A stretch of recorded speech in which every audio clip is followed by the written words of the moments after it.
Hello everyone, today I'll be showing you how to create a company in Hubspot.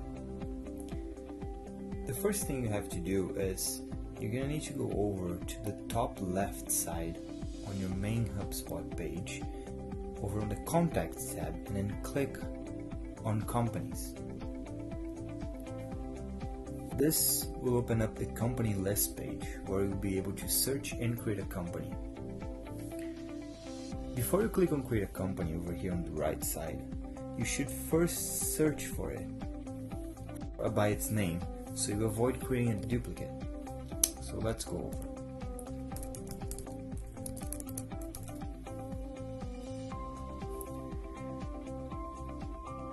As you can see here, no companies are found. Therefore, you can just go over and click on create a company. Over here, we'll see a set of information that HubSpot requests you to fill out in order to create a company. The first one will be the company domain name. It is not a required field, since here name, for instance, has an asterisk, which means it's a required field. Company domain name, it's not a required field, but it's a very important one if you have it. The company domain is the part of the email that comes after the @ in someone's email. For example, in bruno@umbrellacorp.com, the company domain would be umbrellacorp.com. As you can see here, as soon as it detected the domain name, it kind of pre-filled a few informations that it could capture. Since this is a fictional company, you won't get any real information, but usually it tends to get the name, phone number, and the city in which the head office is located. Let's continue. So filling out the company domain will allow HubSpot to sync the company based on its domain. So every single contact that ends with @umbrellacorp.com will be synced to that company.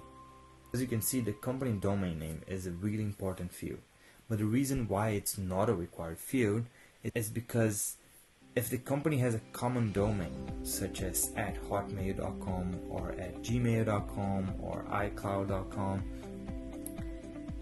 you should not add that one, because this will pick up every single email and every single contact in our HubSpot database with that domain, which means that if someone that has a domain that is @gmail.com and it's over on company A, it will automatically be moved to company B if you assign that as a domain for that company. So you don't want to do that. Only insert the domain name if it's a very unique domain only for that company. The rest of the fields are very straightforward. So here you're going to put name of the company and phone number.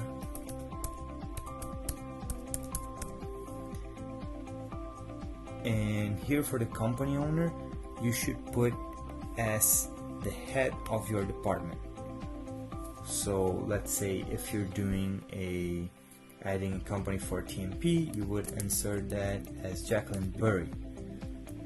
If it's a company for M3, you would put Michael Drake, and so it goes. So make sure that the company owner is always the head of your department. Then the next one will be current and potential services. Current services, you're pretty much just gonna insert whatever it is that you are creating a company for. So if you are about to do a TMP for the company, just look it up for traffic management plans, and here we go, either UF or Go. If you are doing a rental, so you just need to look for UTS. And the potential services, you're just gonna think about what other services that the company might need in the future and just put it here. So we can pretty much insert anything that comes to mind. So you can put UF traffic control personnel or Go traffic control, and there it goes. City, well, you just put the main city that the company is located. So let's say the city is the head office is in Vancouver, so just put in Vancouver, and that's that's pretty much it. Click on create a company, and that's it. So after the company is created, you will be redirected to the company's page that is now in HubSpot. Here is where you'll be able to see all of the deals, contacts, notes, and all of the information on that company.